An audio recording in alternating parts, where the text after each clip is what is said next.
حضرت جابر بن عبداللہ رضی اللہ تعالی عنہ سے روایت ہے،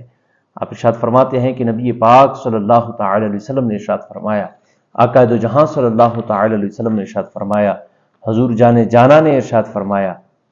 کہ سب سے افضل ذکر لا الہ الا اللہ ہے، اور آپ نے ارشاد فرمایا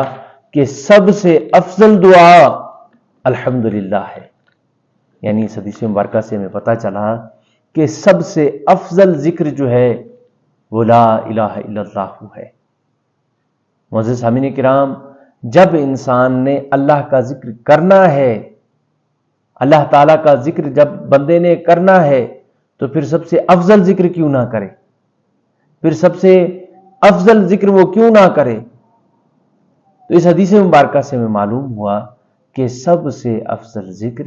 لا الہ الا اللہ ہے، اور سب سے افضل دعا